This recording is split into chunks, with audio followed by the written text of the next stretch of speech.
Olá pessoal, um videozinho bem rápido para dar um exemplo do conjunto das partes de um conjunto, tá?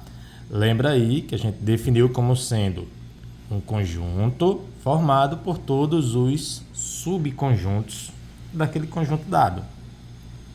Então assim, dado esse conjunto A, com esses 4 elementos, o conjunto das partes de A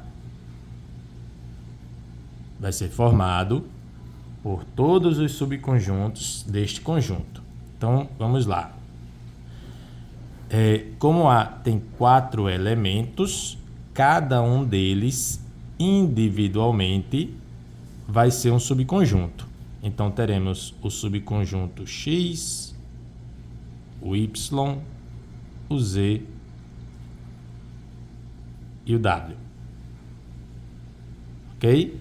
Cada um dos elementos passa a ser um subconjunto.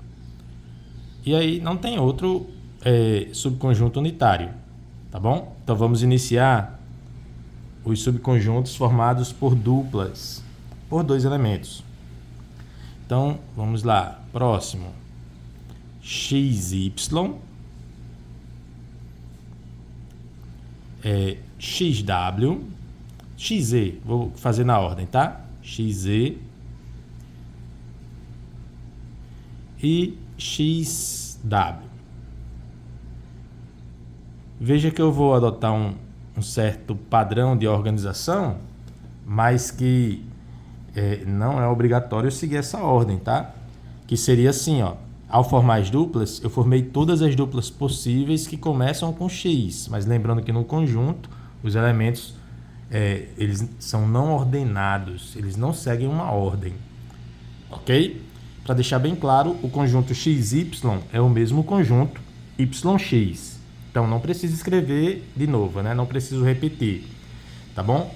Então eu peguei primeiro começando com X, e aí eu fiz o XY, o XZ e o XW. Então, começando com X, não tem mais nenhum.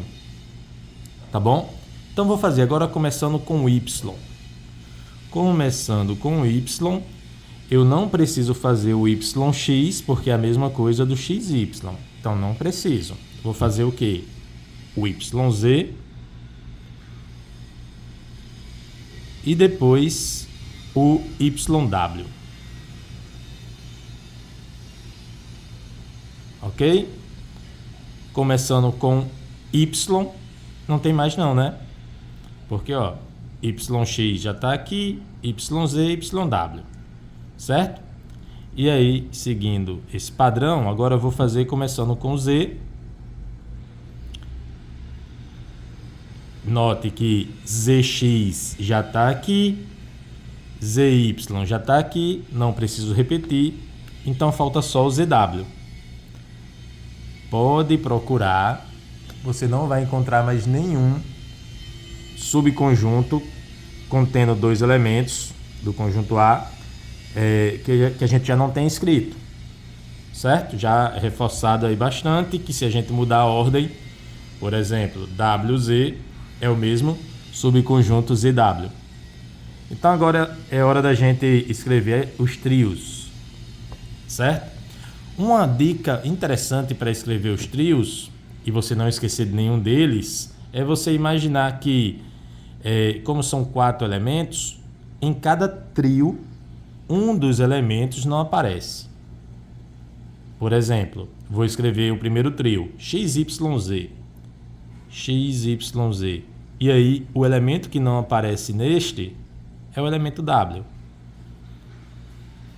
Tá? Vou escrever outro trio, por exemplo, XZW, XZW. Dessa vez, o que não apareceu foi o Y, certo? Vou escrever mais um, XYW, XYW, XYW. Dessa vez, o que não apareceu foi o elemento Z. Tá? E se você perceber, ó, aqui não apareceu W, aqui não apareceu o Y, aqui não apareceu o Z, está faltando somente aquele trio em que o X não aparece, que é o Y, Z, W. Ok? Pode procurar que não tem mais nenhum outro trio que a gente possa formar com esses 4 elementos. Bem, e para finalizar, já que não tem mais trio, a gente vai escrever o conjunto com 4 elementos. Aqui eu posso escrever exatamente esse conjunto aqui, com os 4 elementos, ou posso escrever simplesmente a letra A, pois está dizendo que essa letra A representa exatamente esse conjunto. Tá? Então, poderia ter escrito aqui o conjunto x, y, z, w, ou só a letra A. Ah, professor, então um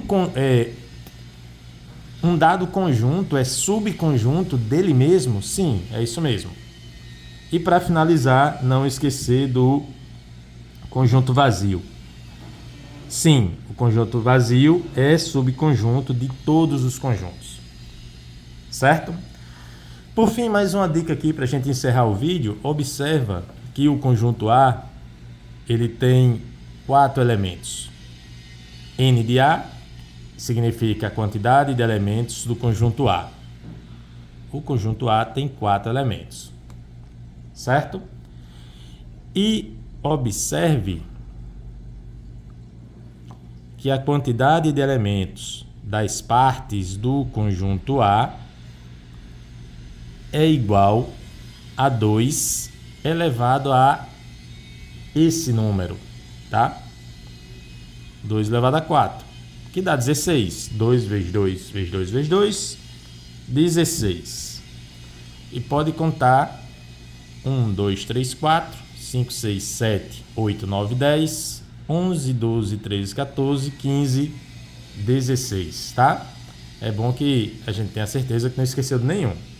Qualquer dúvida é só postar aí nos comentários.